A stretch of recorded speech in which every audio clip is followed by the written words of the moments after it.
Este proyecto de ley que mis compañeros van a explicar, de iniciativa inicialmente del senador Iván Cepeda, el senador Gustavo Bolívar, el representante Jubinao, y luego acogido por la totalidad de la bancada del Pacto Histórico, podemos decir sin duda que es el proyecto del cambio del Congreso. Dije días antes de que la plenaria me hiciera el honor de elegirme presidente del Congreso que íbamos a acabar con la guachafita, es decir, que íbamos a trabajar más, que íbamos a recortar las vacaciones, que íbamos a garantizar que el ausentismo no fuera lo dominante, que íbamos a garantizar eficacia y transparencia. Y aunque eso, por supuesto, se puede hacer simplemente con voluntad política, metiendo el pie en el acelerador, el Pacto Histórico ha decidido, con los senadores que hoy nos acompañan y representantes, que eso se vuelva norma, que se transforme el funcionamiento del Congreso. Estoy seguro de que a ustedes les va a gustar esta iniciativa que acompañamos con toda la decisión. Va a generar polémica al interior del Congreso. Yo quiero pedir por anticipado a los colegas, senadores y representantes que escucharán esta noticia, comprensión y sintonía con la opinión pública. La opinión pública, la ciudadanía colombiana exige cambios, y los cambios son las reformas. La opinión pública exige un Congreso distinto, que trabaje, más eficiente, más capaz, más honesto, cumplidor del compromiso del mandato popular. Y eso no se hace trabajando un día a la semana o dos, ni descansando 3 meses, ni ausentándose sin consecuencias. Eso se hace garantizando que cualquier congresista colombiano trabaje como espera el pueblo colombiano y que trabaje como trabajan los trabajadores colombianos, empezando a las 8 de la mañana o antes y trabajando tan tarde como sea posible. Y eso hace parte del proyecto que van a exponer nuestros compañeros. Así que los dejo con ellos. Este proyecto de ley es un proyecto apoyado por la totalidad de la bancada de gobierno del Pacto Histórico. Mañana será presentado como el primero de los proyectos de iniciativa parlamentaria en el segundo encuentro regional, el segundo encuentro nacional, legislativo y programático de la bancada del Pacto con los ministros del gobierno entrante, y en ese encuentro vamos a compartir también con ustedes la totalidad de proyectos de las reformas del presidente Petro que van en el primer semestre, con el cronograma específico que estuvimos trabajando anoche hasta muy tarde, de manera que ustedes verán mañana los días precisos de la radicación de los proyectos, del primer debate, del segundo debate, de las ponencias, para garantizar hacer lo imposible, y es que tengamos, al terminar este semestre, aprobadas todas las reformas que son el cambio mismo, como lo hicimos ayer. Tengo que agradecer además a la bancada del Pacto Histórico y a todas las bancadas que en una sola sesión al fin pusimos la puntada final, después de una larga lucha jurídica y política, para hacer viables las 16 voces de las víctimas, las 16 curules de paz. Y ayer, después de 2 años de congelamiento, de engaño, de entrampamiento, de promesas incumplidas a nivel nacional e internacional, el Congreso colombiano en una sola sesión aprobó el Tratado de Escazú, un compromiso con la vida, que es el compromiso con el medio ambiente, con la misma celeridad, con el mismo compromiso con el cambio, que son las reformas.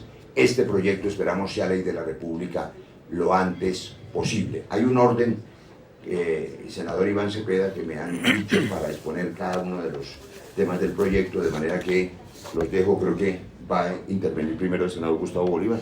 Catherine, llámale la palabra a Catherine. La senadora Catherine, y le pido al senador Bolívar. Representante. Bueno, es lo mismo. Para nosotros, bienvenido el ascenso. Entonces, después de que hable la representante Catherine, voy a pedirle al senador Gustavo Bolívar que me ayude a ordenar la exposición del proyecto, porque voy a instalar las comisiones legales correspondientes a esta legislatura. Muchas gracias y feliz día para todos. Gracias, compañeros. Indígena, mujer, senadora, es la vicepresidenta de la Comisión de Asuntos Constitucionales.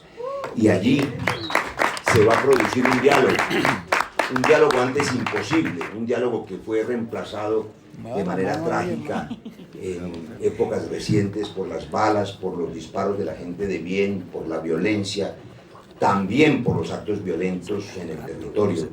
El diálogo que ahora será posible entre las comunidades indígenas del norte del Cauca, senadora Aida, y los empresarios, propietarios de la tierra y ciudadanos del sur de Cali, que están muy pendientes de esa conversación. Estamos seguros que ese diálogo será pacífico, productivo y justo, porque el cambio es de verdad, el cambio es con el diálogo y también es con usted. Bueno, muchas gracias a todos por su asistencia. Yo soy la única congresista en representación del Partido Verde en esta rueda de prensa y quisiera iniciar también reivindicando esta agenda anticorrupción que nace de la consulta anticorrupción, que es una agenda del Partido Verde. Nosotros hemos, desde hace muchos años, en cabeza de la senadora Angélica Lozano, en su momento la hoy alcaldesa Claudia López, abierto este tipo de debates a la ciudadanía. Y gracias al apalancamiento de la consulta anticorrupción, Colombia empezó a prestarle atención a estos temas. Entonces, saludo y agradezco la generosidad de los congresistas del Pacto Histórico aquí presentes, que con toda la generosidad de nuevo me han invitado a ser parte de esta iniciativa, y decir también que este proyecto cuenta con el apoyo de la bancada del Partido Verde en pleno. Ya tenemos absolutamente todas las firmas, entonces pues quería hacer esa anotación. Estas medidas, por supuesto, como ustedes lo saben, no son para arreglar el déficit fiscal, no son para arreglar toda la corrupción en el país, no son medidas de corte populista, como algunas personas le llaman a veces a este tipo de medidas. Este tipo de medidas son de naturaleza ética, son o persiguen un fin de justicia y buscan transformar el imaginario que hay hoy en la ciudadanía sobre el Congreso de la República, sobre su idoneidad, sobre su probidad. En últimas, es reivindicar la ética pública. Entonces, ese es el objetivo de este tipo de medidas, sobre todo en un Congreso que el año pasado alcanzó niveles de impopularidad similares a los del ELN. Tanto el Pacto Histórico como el Partido Verde estamos comprometidos con que a través de esas iniciativas vamos a poder reversar esa desconfianza ciudadana y vamos a poder dotar de legitimidad a este nuevo Congreso, que creo que ayer ya demostró que realmente está comprometido por un cambio. Entonces, la primera medida que les queremos exponer es el tema del receso legislativo. Todos saben que actualmente el Congreso tiene 4 meses de receso legislativo. ¿Y esto por qué fue así? Porque en la Constitución del 91, en el momento de la Asamblea, revisando o teniendo en cuenta las condiciones de movilidad en ese momento, los congresistas ir a ciertas regiones antes les tomaba días. No era tan fácil como hoy ir y venir en un día en un avión, pues se dan los 4 meses de receso bajo esa lógica. Era que los congresistas tuvieran el tiempo suficiente de estar en sus regiones, de estar con sus comunidades y construir los proyectos. Por supuesto que 32 años después, eso ya no es así. Las condiciones de movilidad ya no son así. Entonces no hay ninguna justificación técnica para que los congresistas tengan 4 meses de receso, menos aún pagos. Sobre todo porque en esos 4 meses de receso no solamente no hay sesiones, sino que no hay debates de control político y no hay control político al Ejecutivo. Entonces, ¿qué estamos proponiendo con este primer acto legislativo? Reducir a la mitad ese receso. ¿Y cómo quedarían los periodos? Hoy, el primer periodo de sesiones arranca el 20 de julio y termina el 16 de diciembre. Y el segundo semestre de sesiones, que vendría siendo el primer semestre de cada año, arranca el 16 de marzo y termina el 20 de junio. ¿Cómo quedaría entonces con la modificación? Esto es el artículo 138 de la Constitución. El primer periodo de sesiones comienza el 20 de julio, como lo es hoy, y termina ya no el 16 de diciembre, sino el 20, una semana más. Y en el segundo periodo de sesiones ya no arrancaría el 16 de marzo, sino el 1 de febrero, concluyendo el 20 de junio. ¿Esto con qué fin? Obviamente, pues de que trabajemos más. sobre todo por la cantidad de tareas legislativas que vamos a tener con el nuevo gobierno. Y esto incluye, ya por la vía de las mesas directivas, porque esa no es necesaria con una ley, la ampliación de los días de sesión entre semana. El presidente del Congreso, Roy Barreras, ya ha dicho que va a convocar a más sesiones durante la semana. Recordemos que actualmente son 2 días de sesiones en el Congreso, martes y miércoles por lo general. Tanto el presidente del Congreso como el vicepresidente, que es el presidente de la Cámara, el representante David Racero, ya han confirmado que van a llamar 3 o 4 sesiones a la semana. Entonces no tendríamos solamente una reducción del receso legislativo en 2 meses, sino una ampliación del número de sesiones entre semana, con el objetivo nuevamente de hacer el Congreso más eficaz en su labor congresual. Entonces esta es la primera medida. Bien, muchas gracias, Katin. ¿Quieres seguir o sigo? Como quieras. ¿Sí? Dale, mano. Para que tú termines. Bueno, muchas gracias. A mí me corresponde el tema de los salarios, que es un tema muy sensible de la ciudadanía. Digamos que no tiene un impacto muy grande en el ahorro fiscal, puesto que con un déficit de 83 billones, este salario viene a ser menos del 0,01%, pero sí tiene un significado muy simbólico, y es que tradicionalmente en Colombia esa brecha de desigualdad se ha ido abriendo en vez de irse cerrando.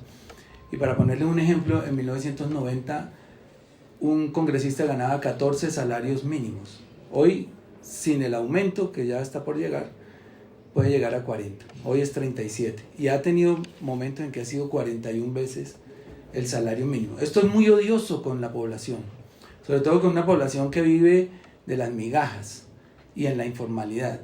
Y que un congresista que trabaja mucho menos que un obrero gane 40 veces más, eso no tiene presentación en un país que nosotros queremos llevar a la igualdad. Y entonces por eso este punto es un punto de honor, básicamente. Y es que los congresistas no ganemos en el futuro más de 25 salarios mínimos, que es de por sí muy alto ya, porque está en la media latinoamericana, pero muy por encima de la media internacional. Hoy, para que ustedes tengan idea, en Latinoamérica, en promedio, un congresista gana 27 veces más que un obrero. Nosotros aquí ganamos 37 veces, y si nos alzan este año, vamos para 40 veces. Entonces, hemos propuesto, es un tema muy complicado porque la ciudadanía está esperando que esto sea de inmediata ejecución, que a partir de que se promulgue la ley o el acto legislativo, ya nos bajen los salarios. La mala noticia es que no se puede, porque este proyecto, me recordaba Iván ahorita, se ha presentado 14 veces en los últimos años y siempre ha fracasado porque los congresistas tienen una artimaña, y es decir, que ellos no pueden legislar en causa propia. Es decir, yo no me puedo subir el salario ni me lo puedo bajar, y se retiran y hacen todas las triquiñuelas, y entonces no hemos podido buscar una fórmula para hacerlo inmediatamente, también pensando que podrían venir demandas, porque cuando uno se lanza a una candidatura y hace unos préstamos, los hace sobre la base de lo que va a ganar. Entonces, por decirles algo, un senador se endeuda en 500 millones porque sabe que puede pagar cuotas de 15 millones. A esa persona no se le puede decir hoy, no, ya no va a ganar 35 sino 25. Entonces podrían venir demandas.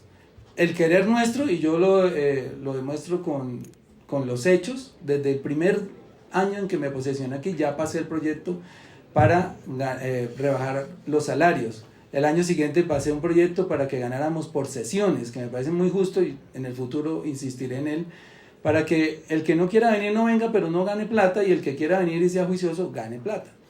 Ese proyecto también se hundió, lo he presentado los 4 años que he estado aquí, siempre lo han hundido, y entonces para blindar para que no se hunda, nos toca desafortunadamente hacer que tenga vigencia a partir de 2026, esta rebaja de salarios.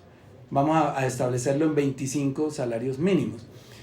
Hay otro problema, y es que en la ley quinta, el artículo 4 de la ley quinta,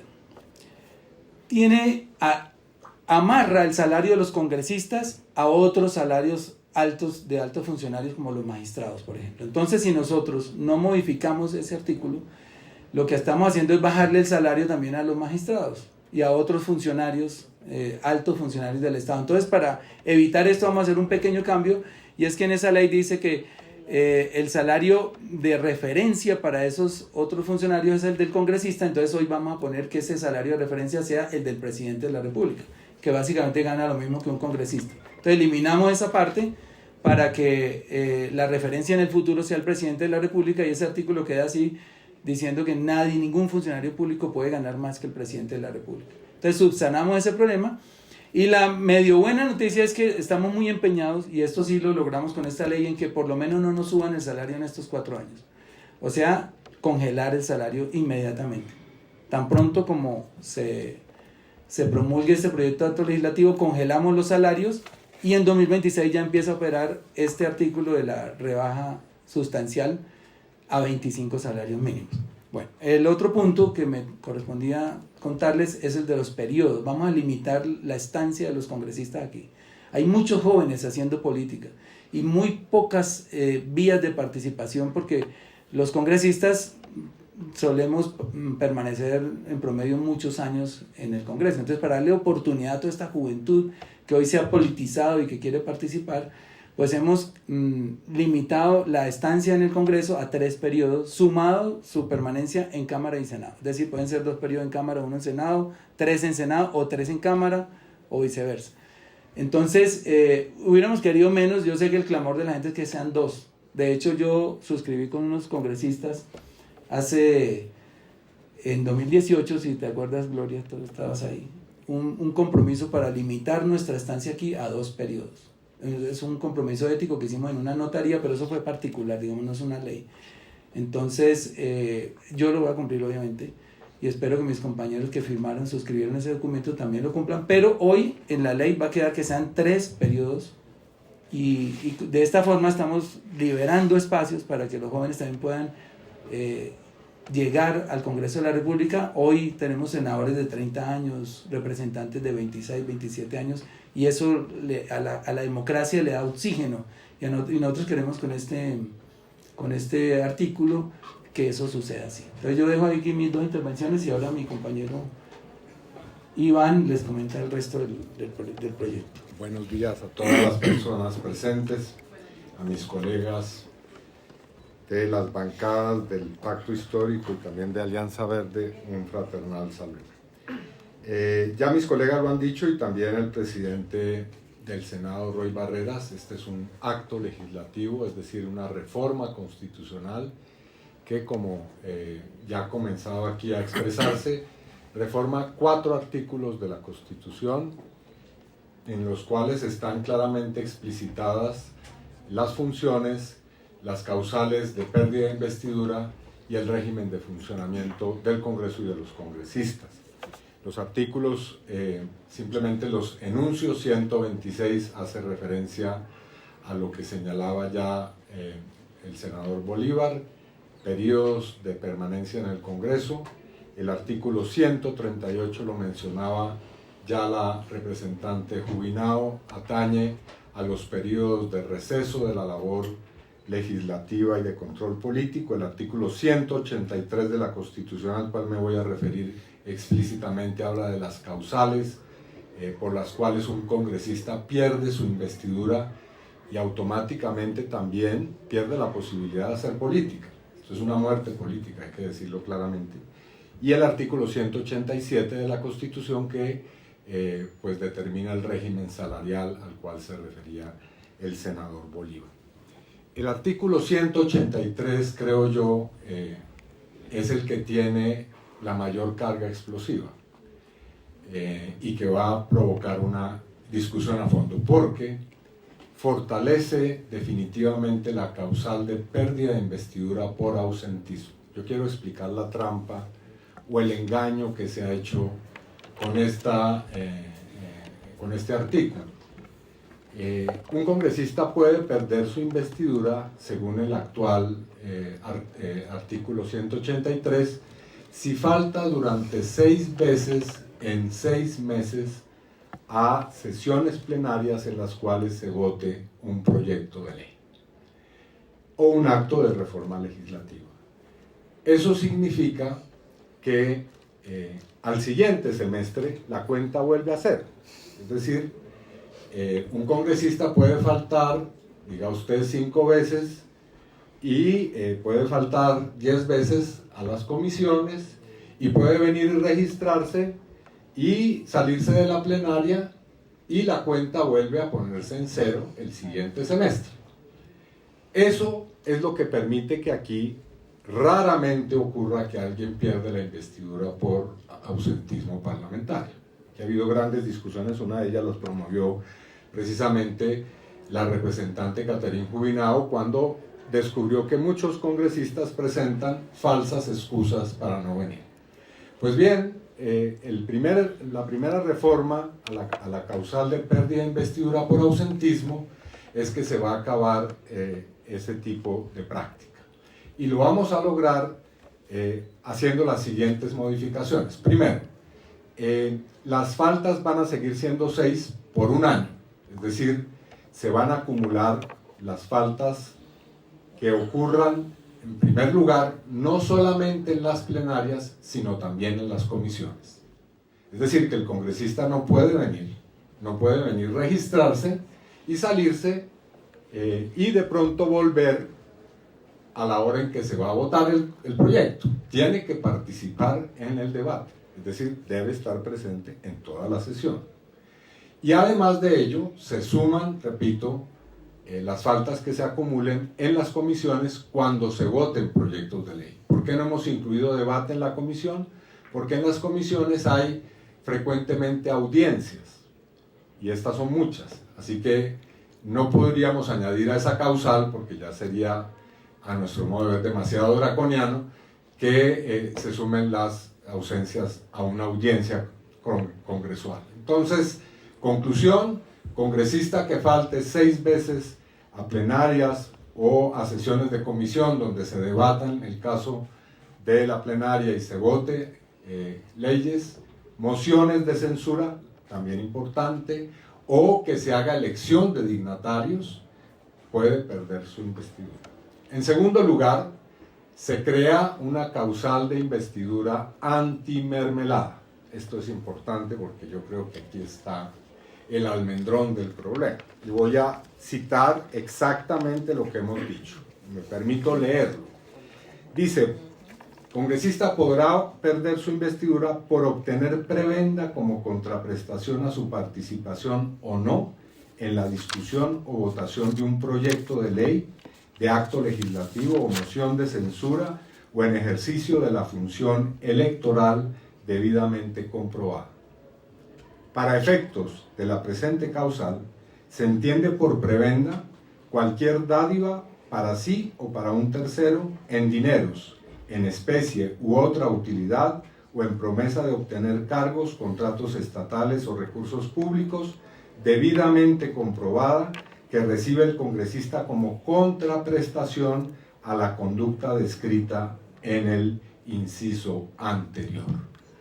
Esto significa, ni más ni menos, que si se comprueba que un congresista ha votado o dejado de votar una ley o una moción de censura o cualquiera de los asuntos que discutimos y decidimos en el Congreso, pierde su investidura. El acto legislativo entonces corrige varios de los más graves problemas. No son todos, por supuesto, pero es un muy buen comienzo para comenzar a reformar el Congreso, y cuenta con la firma de 40 congresistas en su radicación. Muy rápidamente, solamente decir que en la Cámara de Representantes llegamos 140 nuevos y nuevas. Y creo que eso es vital, porque este tipo de proyectos lo que manda el mensaje es que estamos dispuestos a recuperar la imagen del Congreso y a recuperar la transparencia del Congreso. Creo que estas medidas, que no voy a repetir, son súper importantes. Si uno lo mirara en términos económicos, nos estaríamos ahorrando con la baja de salarios 53.280 salarios al año, y esto con prestaciones y demás serían como 80.000 salarios mensuales al año. Creo que eso es importante también para el tema de esa diferencia salarial, donde la gente pues gana un salario mínimo o 2 salarios mínimos, o donde las pensiones en Colombia en un 85% son menores a 2 salarios mínimos. Y creo que también es importante insistir en el tema de la captura corporativa. Digamos que uno de los problemas, y que a futuro tendremos que legislar también, es el tema del lobismo en el Congreso. Aquí no está regulado el lobby corporativo que se hace en las comisiones, en las plenarias, por los lobistas que hacen que no se aprueben normas. Por ejemplo, hoy estamos en un desayuno sobre el tema de los ultraprocesados, las bebidas azucaradas y demás, y eso nunca se ha aprobado en este Congreso, por ejemplo, poner un impuesto a este tipo de productos para desestimular el consumo, porque las grandes multinacionales y las grandes empresas hacen ese lobby ilegal, digamos, generando prebendas, generando contraprestaciones.